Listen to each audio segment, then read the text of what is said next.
اعلان بالفور 1917 یہودی آباد ہونے شروع ہو گئے، اور اصل میں اسی کے لیے خلافت کو منسوخ کرایا گیا۔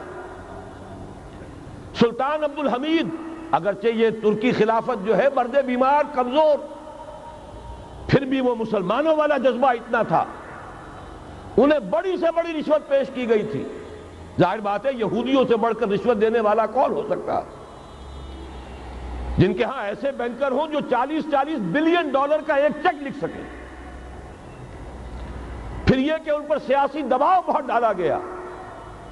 انہوں نے جب تک خلافت عثمانیہ برقرار رہی، یہودیوں کو فلسطین میں آباد ہونے کی اجازت نہیں دی، کہ جو معاہدہ کیا تھا حضرت عمر نے رضی اللہ تعالی عنہ، خلیفہ ثانی نے، خلیفہ راشد نے، ہم اس کے پابند ہیں، اور ہم یہاں یہودیوں کو آباد ہونے کی اجازت نہیں دیں۔ لہذا انہوں نے اس خلافت ہی کا بستر طے کرایا، اس لیے کہ نہ رہے بانس نہ بجے بانسری، نہ مسلمانوں کی وحدت ملی کی کوئی علامت دنیا میں باقی رہے، اور نہ مسلمان کسی مسئلے پر جمع ہو کر کوئی موقف اختیار کر سکے۔ اعلان بالفور کے نتیجے میں آباد کاری شروع ہوئی۔ 1948 میں اسرائیل قائم ہو گیا، معجزہ ہو گیا۔ 1967 میں اس کی توسیع ہو گئی۔ اس میں ایک بات اور بھی عرض کر دوں، یہ سارا کس طور سے ہوا ہے کام؟ آپ نے زائنزم کا نام تو سنا ہے، صہیونی تحریک۔ خود اس کا جو بابا آدم تھا، آرڈر آف الومیناٹی، 1776 یکم مئی یہ نظام قائم کیا وائساپ نے، اور اس نظام کے تحت فری میسنری اور lodges of the great Orient قائم کیے گئے۔ یہ سارا ہتھ کنڈا وہ ابلیسی نظام، اس کی تفصیل ایک کینیڈین آتھر نے لکھی ہے کتاب میں، پاونز ان دی گیم۔ یہ سارا دھندا ایک شیطانی چکر ہے، ابلیسی چال ہے، اور اس کے ذریعے سے اسرائیل قائم ہوا، اور اس کی توسیع بھی ہوئی 1967 میں۔ اب یہاں تک پہنچنے کے بعد ان کے پیش نظر بقیہ دنیا کی تسخیر اور اسے فتح کرنے کا معاملہ ہے، اور سب سے بڑھ کر اسلام کی بیخکنی اور اس کا راستہ روکنا، یہ ان کے پیش نظر ہے۔ یریدون لیطفئوا نور اللہ بافواہہم۔ صورت اس وقت کیا ہے؟ یورپ اور امریکہ سے آپ مشرق کی طرف آئیے، پہلے عالم عرب ہے، عرب مسلم ورلڈ۔ مجھے یہ کہتے ہوئے سخت دکھ ہو رہا ہے، پورا عالم عرب وہ فتح کر چکے، وہ عرب ممالک کے جو اسرائیل کے ساتھ کسی میز پر بیٹھ کر گفتگو کرنے کو تیار نہیں تھے۔ آپ دیکھ رہے ہیں کہ لائن لگ گئی۔ کبھی صرف انور سادات نے ریکگنائز کیا تھا، پوری دنیا میں شور مچا تھا، اس پر لعنت ملامت ہوئی تھی۔ اب تو ایک ایک کر کے، وہ شاہ حسن ہو چاہے شاہ حسین ہو، اب تو وہاں سے ویزے ختم ہو رہے ہیں۔ سعودی عرب اور امارات، انہوں نے جو کچھ کاروباری بندشیں لگائی ہوئی تھی وہ ختم کر دی گئی، ان میں نرمی پیدا کر دی گئی۔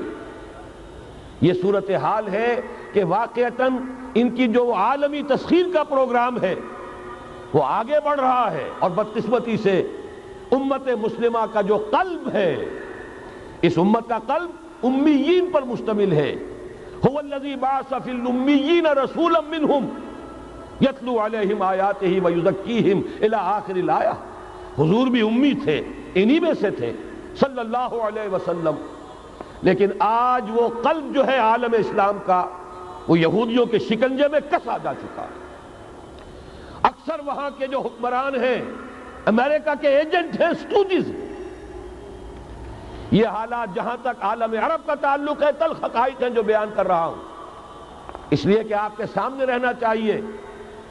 یہ جو اقبال نے کہا کہ دنیا کو ہے پھر مار گئے روح و بدن پیش، ابلیس نے پھر اپنے درندوں کو ابھارا، اللہ کو پا مر دیے مومن پہ بھروسہ، ابلیس کو یورپ کی مشینوں کا سہارا۔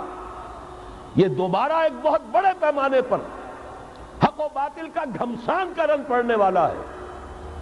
ملاحم کی جو حضور صلی اللہ علیہ وسلم نے پیشین گوئیاں فرمائی، الملحمۃ العظمی، تاریخ انسانی کی عظیم ترین جنگ جو ابھی آنے والی ہے، اس کو سمجھ لیجئے اچھی طریقے سے کہ اس میں جو قوتیں ایک دوسرے کے مقابل آ رہی ہیں وہ کون سی ہیں۔ نیو ورلڈ آرڈر کہنے کو امریکہ کے زیر قیادت ہے، حقیقت میں امریکہ خود یہودیوں کے پنجے میں ہے۔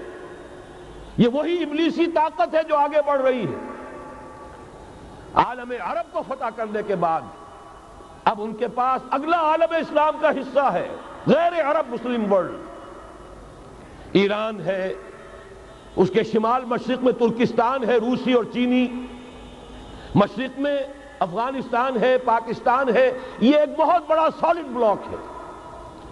اس کے بعد اگرچہ ہندوستان آتا ہے، بھارت، ظاہر بات ہے کہ وہاں مسلمان اقلیت میں ہیں سوائے کشمیر کے، لیکن یہ نوٹ کیجئے کہ وہاں بھی کم سے کم 15-18 کروڑ مسلمان موجود ہیں۔ آج بھی دنیا کا سب سے بڑا ملک جس میں مسلمانوں کی تعداد اور جن کی نفری سب سے بڑھ کر ہے وہ بھارت ہے۔ اس کے بعد پھر انڈونیشیا، ملائیشیا ہے، اس سے آگے ہے پھر فار ایسٹ، ابھی انہیں فتح کرنا ہے۔ نیو ورلڈ آرڈر کا یوں سمجھئے کہ ابھی یہ ہارڈ نٹ ٹو کریک، ابھی ایک لوہے کا چنا ہے چائنا کی شکل میں موجود۔ اور مجھے یاد آ رہا ہے ڈی گال کے الفاظ بہت سے لوگوں نے سنے ہوں گے، اس نے کہا تھا کہ ہم نے خام خواہ روس کو اپنا دشمن بنا لیا ہے، وہ تو ہمارا بھائی ہے، وائٹ ریسس، وہ تو بنیادی طور پر یورپین قوم ہے۔ Beware of the yellow masses of the east, تمہیں گھبرانا چاہیے، تمہیں خبر لینی چاہیے، وہ مشرق بعید کے جو زرد رو لوگ ہیں، China, Indo China, Japan, yellow recess.